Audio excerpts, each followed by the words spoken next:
Good morning, this is Tri-Cities Today and I'm Jody Dean.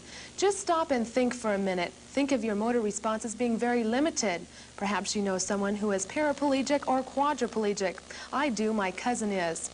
It's a sad thought, but it's a thought that led Lon Safco to design a high-tech computer called SoftVoice. Joining us this morning is Lon Safco, the owner and developer of SoftVoice. Good morning to you, Lon. Good morning. Your story is exciting of how you were on the couch with this bummed ankle. You couldn't do much of anything. You saw what it was like to be handicapped in a way, and you developed this computer. It's high-tech. Take us on from there. It's a voice-activated computer. It controls your environment. Just by talking to the computer, you can turn on a lamp or a television or a stereo, and you don't have to touch the computer just by voice. It recognizes your voice and does what you ask it to do. Why hasn't a computer like this been developed earlier? I really don't know. The technology has been around for quite a few years, but for some reason nobody put it together, and I'm the first. Earlier this week when we talked, or last week I should say, you told me it's high-tech, but yet it's so simple how you took an Apple computer and programmed the Apple computer. Why don't you tell me about that? Yeah, it uses an Apple IIe or a 2GS. Apple's in everybody's homes. People are familiar with them and are less intimidated. It just uses a voice recognition board and a couple of small electronic modules that you plug your lamp and television and whatever appliance into, and the computer will just recognize your voice and turn that into a computer signal and then turn your lamp on or dim your lights. Or it's just that simple. So a couple examples. The computer is in the home of a paraplegic person. How does the computer pick up the response from the voice from the mouth? Does he wear a headset or? Well, there's a small microphone. It's called a boom mic, similar to what an operator would wear. Or there's also an FM transmitter that you can clip on your collar, and then you just simply talk. The microphone picks up the sound and the lamp comes on.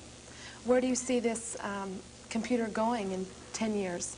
I want to see it in the home of every quadriplegic or every handicapped individual. The two people that I worked with already in St. Elizabeth's Hospital in Yakima have benefited greatly by it, and it's been very rewarding for me.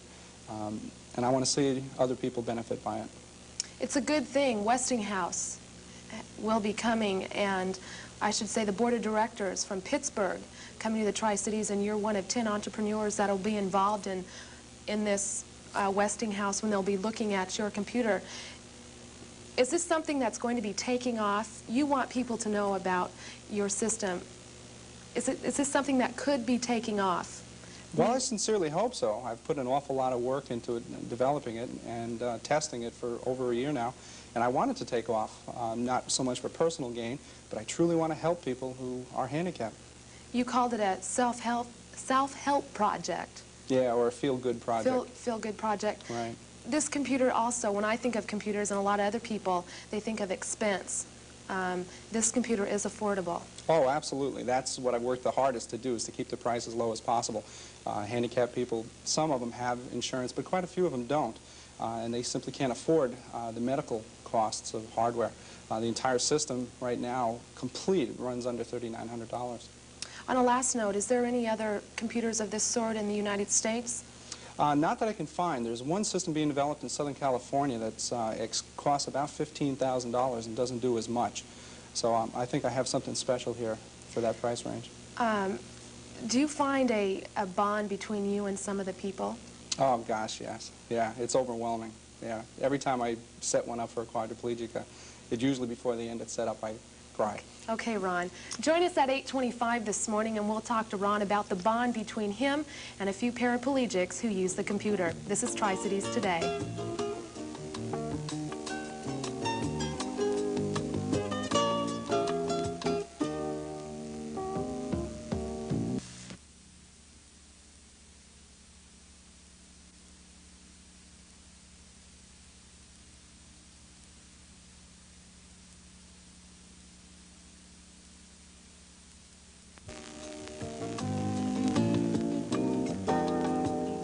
Good Good morning once again. I'm Jody Dina, and this is Tri-Cities Today. We're back with Lon Safco, the owner and developer of SoftVoice, a voice-activated environmental control computer that is programmed to aid handicapped people, especially paraplegic and quadriplegic people.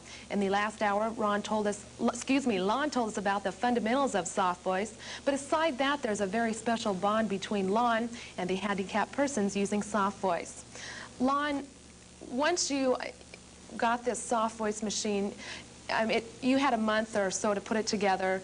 3 days before you're supposed to present this to some people, and Leon, a paraplegic person, specialists and people told you it wouldn't work. But you got it to work. You drove and got a speeding ticket on the way to Yakima, and you got there. Tell me about presenting this with this paraplegic person. Well, I was terrified, to be honest with you.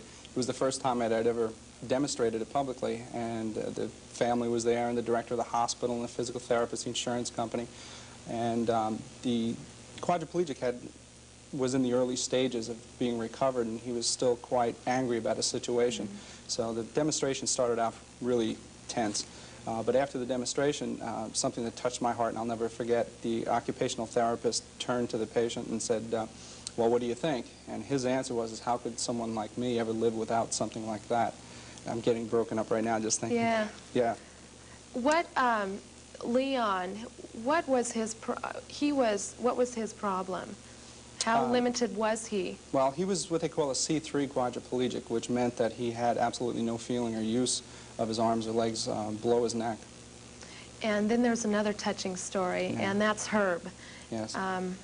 Herb didn't want to live, and you brought in this SoftVoice, and he's now a healthy human being. Tell us about Well, that was Herb. that was kind of surprising. It was the first time in my life I had ever made an emergency computer installation.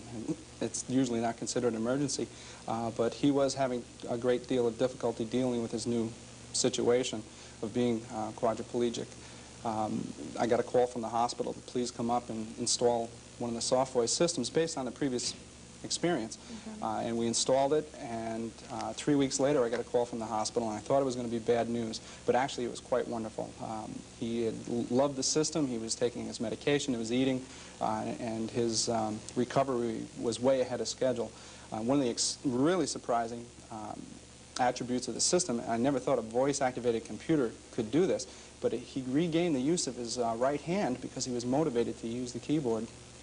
One thing you noted earlier is the independence these paraplegic and quadriplegic handicapped people need, and that's one thing that SoftVoice allows.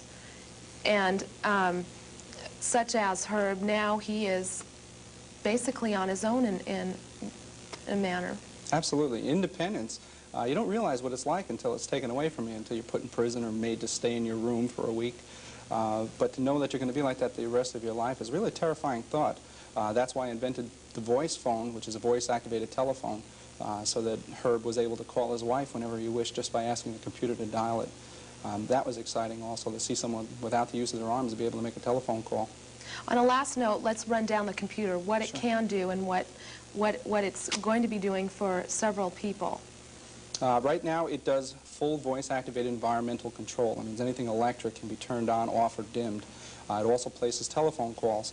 Another thing that I